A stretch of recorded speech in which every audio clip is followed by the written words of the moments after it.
आचार्य गुरुवर श्री कुंद कुंद भगवान की, आचार्य गुरुवर श्री ज्ञान सागर मुनि महाराज की।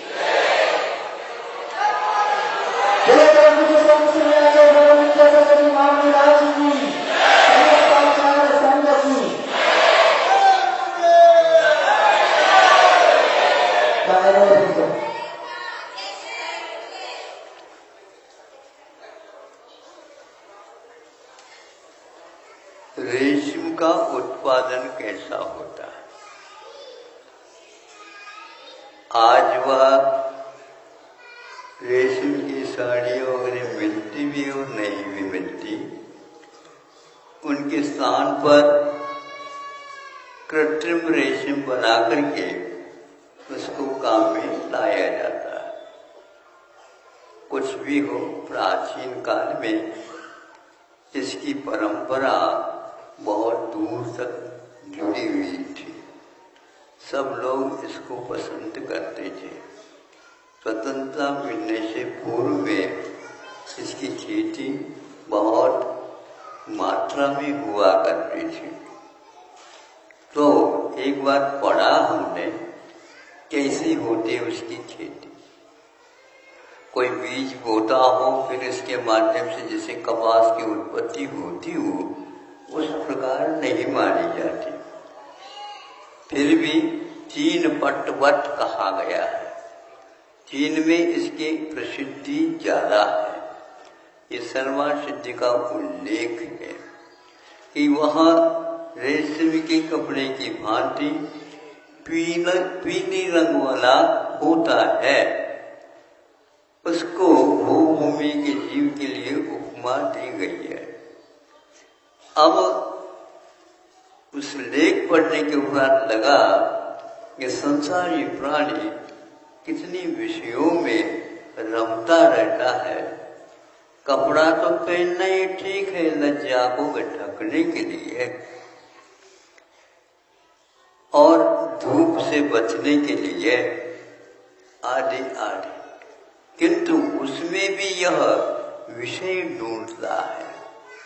उसमें भी यह अपनी लोलुपता का प्रदर्शन करता है और इस प्रकार के वस्त्र पहन करके वह दूसरे के सामने मना बग जाना,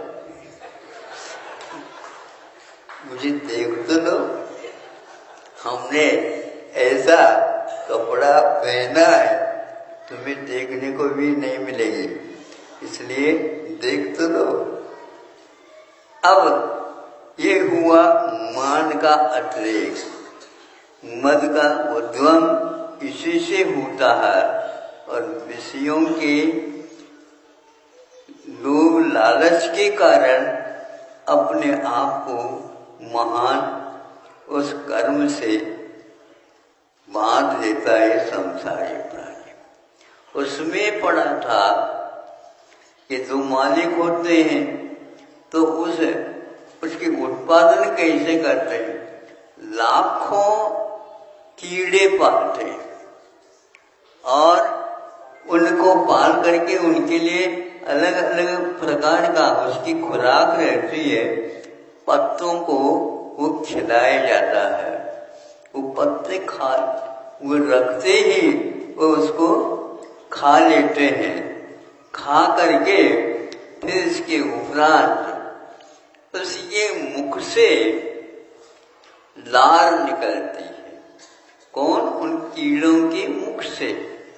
उस लार के द्वारा वह लार बाहर नहीं छोड़ता, वो लार जो है अपने आप को लपेट देता है, स्वयं के शरीर को ही लपेट देता लार के द्वारा, और वो भीतर रह जाता है।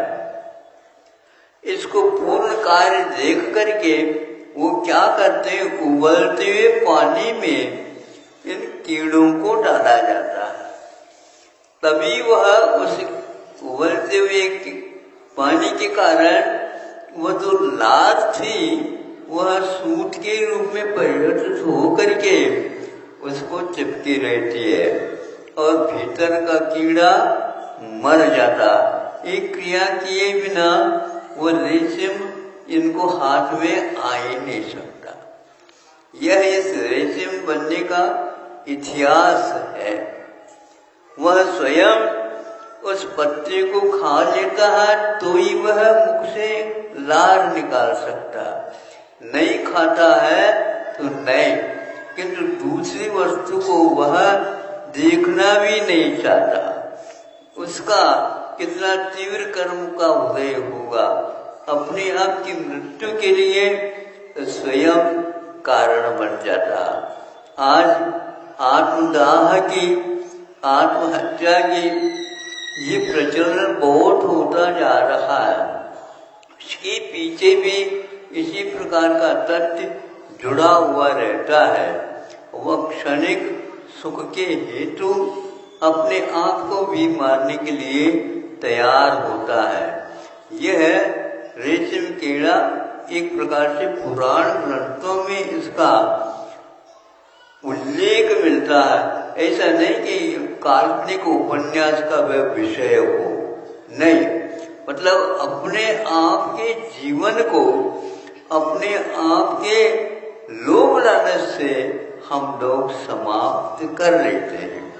आज जितने भी कार्य हो रहे हैं वह पंचेंद्रिय के विषयों के साथ उसका घनिष्ठ संबंध है, जो कि हमेशा असंयम की भूमिका में उनको रख देती है। असंयम एक ऐसी मार्गना है, वह ज्यादा दिन टिकेगी, सम्यक दर्शन के लिए भी घातक सिद्ध हो जाता है। 66 सागर काल तक वह व्यक्ति सम्यक दर्शन को पाल सकता है, लेकिन असंयम की भूमिका में पाल नहीं सकता। बीच में संयम को लेना पड़ता, तब कहीं जाकर के इतनी बड़ी लंबी आयु को पूर्ण किया जा सकता। 3-4 किस्तों में उसके वहाँ विभाजन की क्रिया होती है। मैं इसलिए कह रहा हूँ कि पंचेंद्रिय के विषयों का संबंध यही नहीं रहता, स्वर्गों में भी चला जाता है। स्वर्गों में भी इस प्रकार के इंद्रियों के विषयों के निमित्त वह अपने आप को आत्मदाह के रूप में स्पष्ट काम में लाता है। वह कीड़ा मर गया, उसके लार को रेशम का रूप दे दिया गया, और इस प्रकार लाखों कीड़े जब बनते हैं, सुन रहे आप तो, आपके साड़ियां बनती हैं, आपके लिए कोसा का साफा बांधा जाता है, आपके लिए और भी रेशम के शाल वगैरह बनाए जा सकते हैं, बनाते हैं। यह पहले प्रचलन में ज्यादा था, आज उसके नाम से कृत्रिम वह रेशम को उत्पन्न कर दिया जाता है और आप उसको पहन लेते हैं। पहनना अनिवार्य ठीक है, लेकिन कषाय की वशभूत होकर के पहनना, उसे कभी भी इस शरीर से मुक्ति नहीं मिलेगी। आप लोग अपने मुक्ति को चाहते हो? मुक्ति का अर्थ कोई मालूम है आप लोगों को? शरीर जब छूटता है तब वो मिलती है। शरीर तो कभी मृत्यु हो जाए तो मिट जाता है, ऐसा मिटना नहीं, किंतु दोबारा शरीर मिले ही नहीं। दोबारा कैसे शरीर नहीं मिले?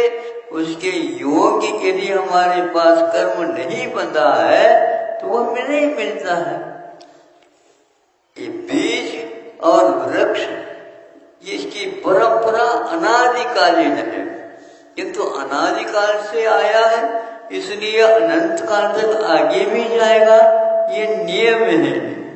किंतु अभव्य का वह हमेशा हमेशा बना रहता है। भव्य को कथनचित ऐसे अवसर प्राप्त होते हैं, पर अवसर प्राप्ति के काल में वह अपने आप के होश को संभालता है।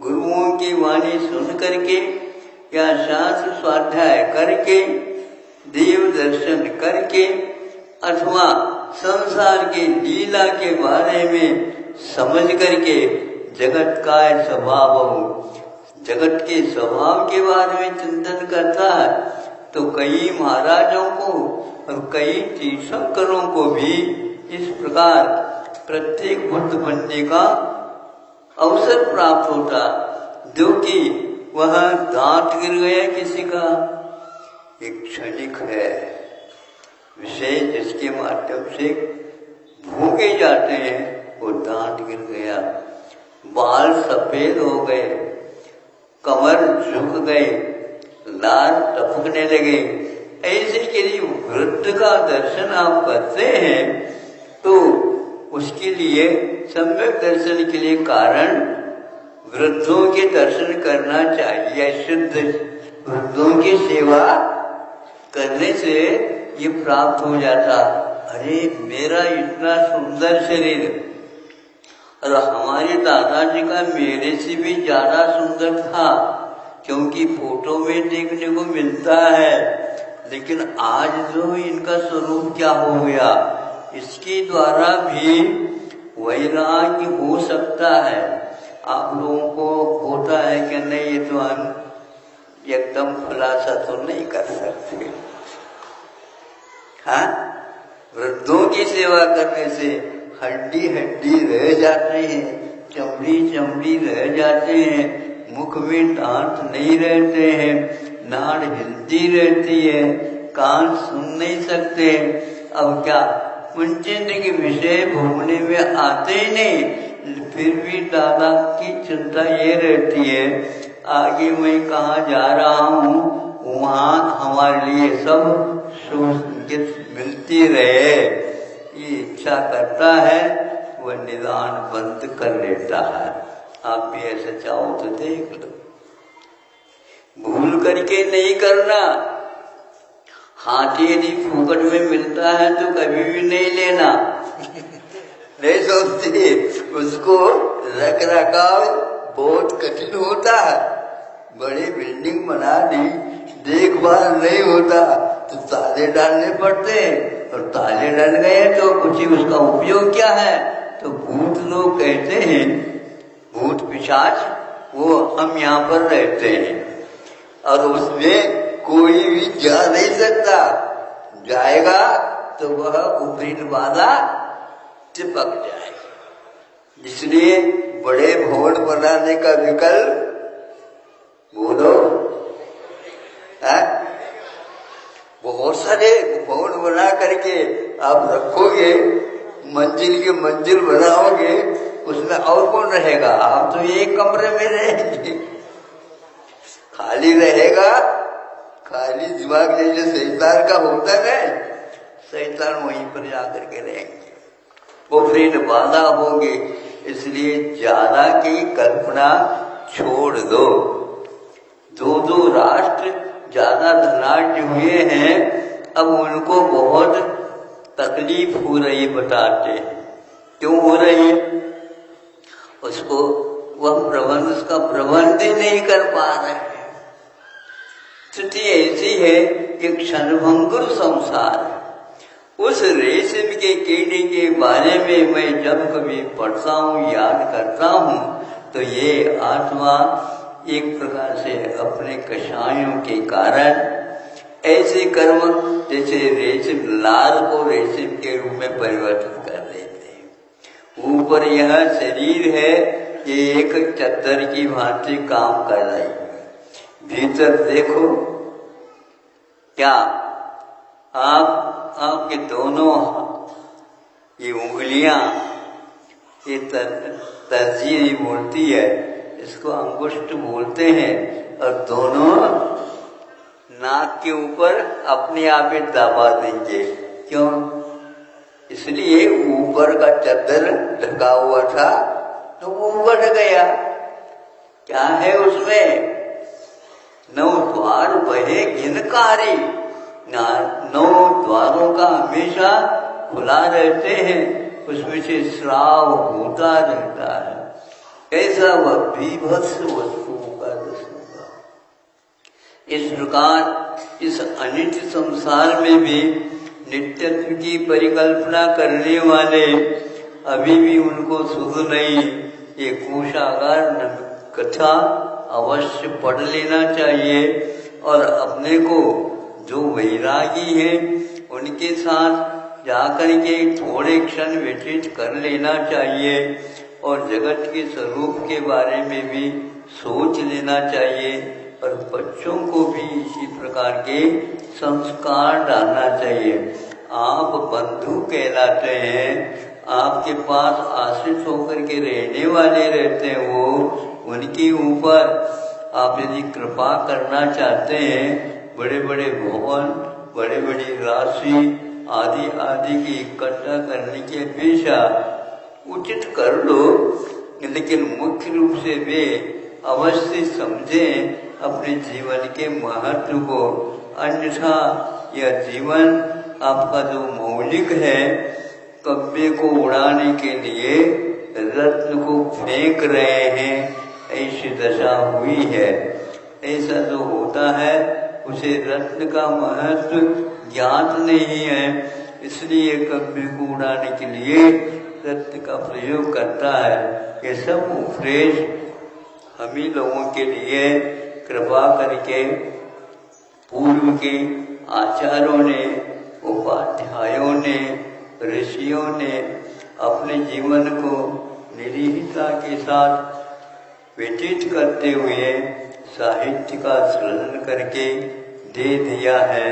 उन साहित्य का अवलोकन में सुबह उठते ही अखबार का बंडल आप लोगों के पास आ जाता है, उसको तो पढ़ते हो, एक आध बार कम से कम उन स्वाध्याय का भी आप अभ्यास प्रारंभ कर दो।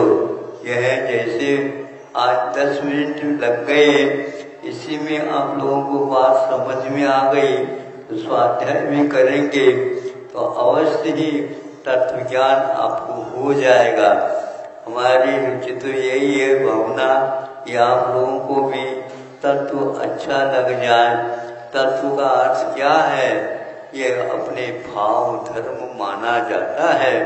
इस भाव धर्म को समझेंगे, किस वस्तु का क्या धर्म है, किस वस्तु का क्या तत्व है, किस वस्तु को हम उपयोग में ला सकते हैं, किसको नहीं ला सकते हैं, कितनी मात्रा में उसको ला सकते हैं, उसके बिना भी हमारा जीवन चल सकता है क्या नहीं, ये सब बातें समझने की है।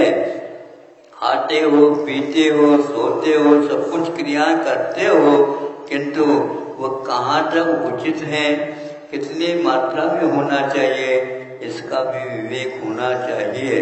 रात के 12 बजे सोए और दिन के 12 बजे भी 5 बार उठाना पड़े, नहीं उठे तो अब कहाँ तक दया करेंगे। और आपके उठाने के लिए काम करें, वो अपने घर का भी काम करें या ना करें, किसी किसी को मालूम नहीं पड़ता। अभी तो 12 बजा है, 12 दिन का है कि रात का है, बोलो, मालूम नहीं पड़ता। और आजकल सूर्य नारायण का दर्शन ही नहीं होता। क्यों? इतने बड़ी बड़ी बिल्डिंग रहते हैं और इतने बिल्डिंग रहने के कारण वहां पर आधा घंटे के लिए भले ही ऊपर से देखो, वो भी यूं करने से सूर्य की धूप दिख जाए, सूर्य नारायण का दर्शन है, उसके लिए रात का 12 और दिन का 12 समान रहता है। दिन में भी लाइट की आवश्यकता है, तो अब आंखों की क्या आवश्यकता है? जब लाइट है तो काम है। ये स्थिति हो गई है, ये अच्छा है क्या? ये विज्ञान का फल है, जो एक प्रकार से सुविधा के लिए ही वह बहुत प्रकार के दुविधाओं से युक्त है। ये अब समझ में आ रहा है। जितना समझ में आ जाए और उसके बारे में सोच ले, समझ ले और निर्णय ले ले तो बहुत अच्छा। वृद्धावस्था में निर्णय लेना बहुत कठिन होता है। इस समय विषयों से बच करके निर्णय लेना भी बहुत कठिन है, फिर भी यह कार्य आपके लिए हो सकता है। बाद में पश्चाताप करने की अपेक्षा से यह ग्रंथ आदि का वाचन भी हम लोगों के लिए सुखदायी है। यही काम करें। अहिंसा परमो धर्म की